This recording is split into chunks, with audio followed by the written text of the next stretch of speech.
But I think one of the reasons why these people have this deep-seated anger and resentment is there's a bunch of people out there that have these lives that are deeply unsatisfying, because I think there are so many people that are working all day long doing something that is deeply unsatisfying and almost painful.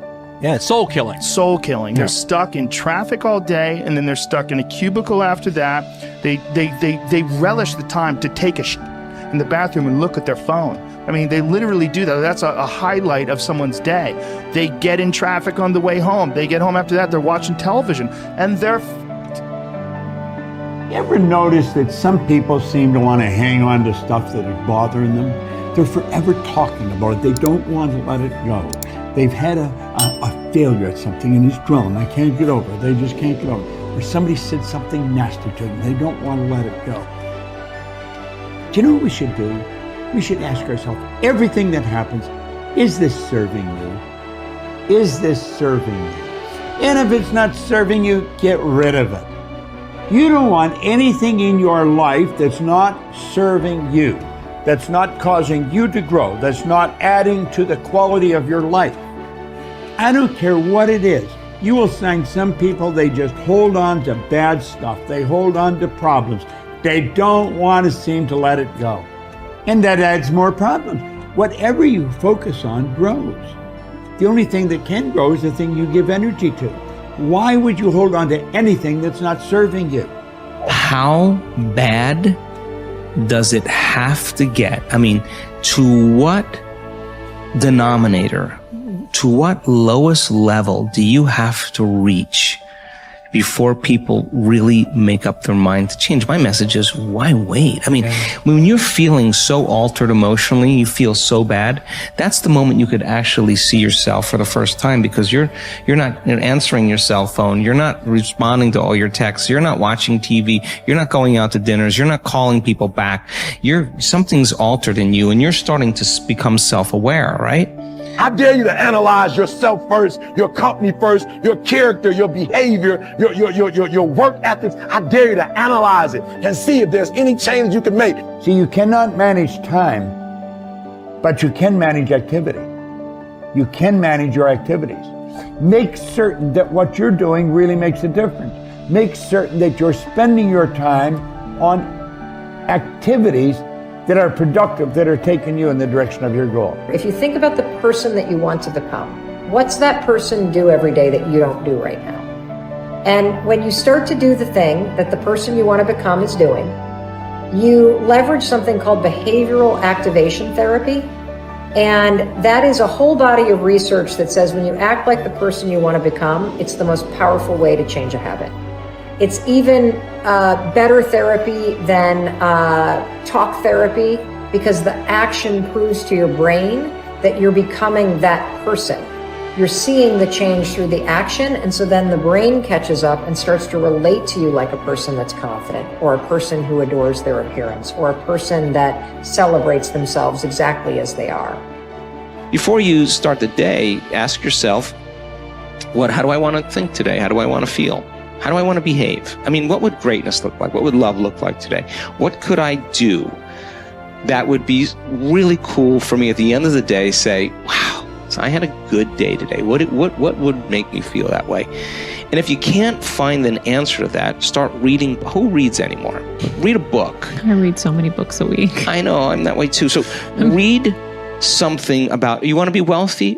Read a book about someone who became wealthy, and get real and realize they may have failed 50 times before they actually pulled it off. Or what were their characteristics? What were their traits? What made them? It wasn't about their wealth. It was about who they became. That's the key, right? So fill your brain with a little knowledge, and then just start asking yourself, what's the greatest expression of myself that I can be today? And rehearse it. Rehearse how you're going to be. And then if it leads to a different choice, that's the unknown. Mm-hmm. And just know that it's not going to be predictable. It's going to be a little uncomfortable. That's where the magic happens. If you can stay relaxed and awake in the unknown, things get pretty exciting. When you're back to the known, you're back to the familiar. Don't expect anything to change in your life. And if you say it's that person or that circumstance, you defaulted and went back to the program of the victim, allowing your outer environment controlling your thoughts and feelings. If you truly do this well, This is what I discovered. If I truly feel the feelings of my future before they occur, and I live in that state, I'm no longer looking for it to happen. How could I look for it if I feel like it already has, right? So I try to stay in that state, because then I'm not separate from it. And that tends to be when the magic happens. There's no control anymore. There's no predicting. There's no perfectionism. There's none of. All there is just kind of an experiment. Like, I'm experimenting to see if I changed my thoughts and feelings, if my life will change. And that should be the experiment everybody has. And do it with curiosity, and do it with just seeing if the experiment works. If it doesn't, change something else about yourself until it starts to work. Deciding who are we going to be. You know, we shouldn't hope to end up one day a magnificent, strong, beautiful, capable, kind, loving person. We should start living like that today, hopefully, so that we become that. That who we become is not an accident, but hopefully a purposeful intent. That our days and how we approach our days are literally driven by the intention of who we're going to bring. That we bring our character into each of the circumstances of our lives, and by doing that, maybe we can't always direct every circumstance of our life. We can't control everything, but we can certainly control our responses to them. We can certainly dictate who we're going to be in those circumstances, and that helps us achieve our ultimate destiny that we desire, not one that just lands on us. I think the other thing that really comes to people's into their power is when they really discover that, you know, each of our days is something that we can also design. Not just design who you're going to be. How are you going to design your day? What's this day going to be about? What's going to get your attention? What's going to get your focus? And what should not be getting your focus is just your inbox, or just what I call browser blackout, clicking around on all these blue links or images, or swiping here and swiping there, and then losing 4 or 5 hours of your day. Because what ends up happening for so many people is they lose 2 or 3 hours to distraction each day, maybe 4 hours of distraction of television a day.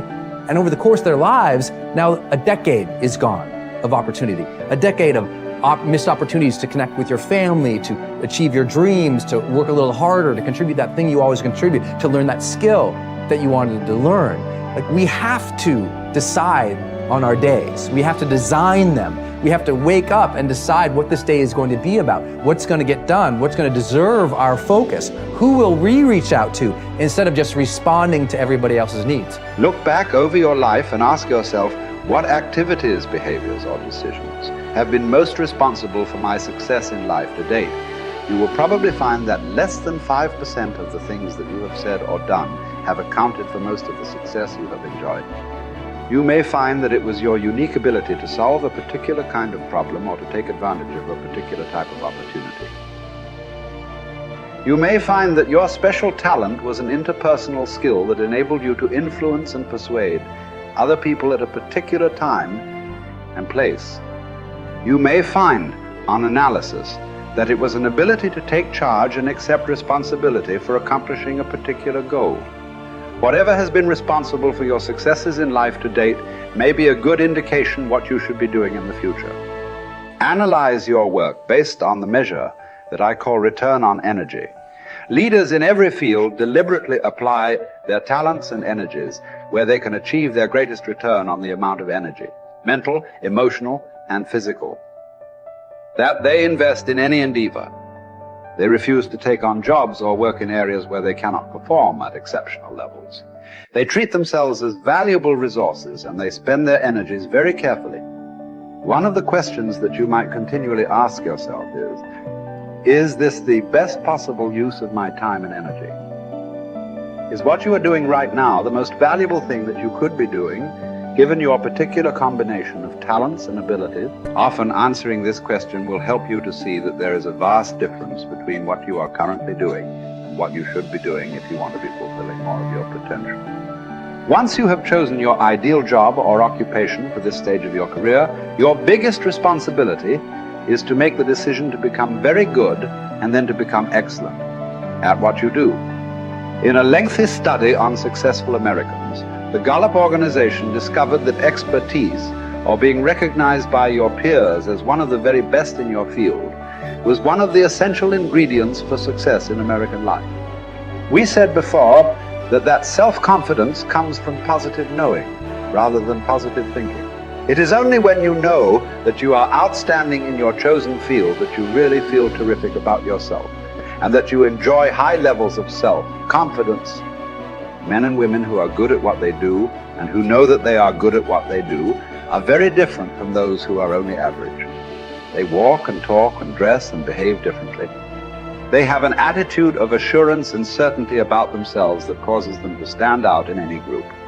They have a deep down sense of self-worth and self-confidence that is evident to everyone around them. The quality of a person's life is in direct proportion to their commitment to excellence, no matter what their chosen field.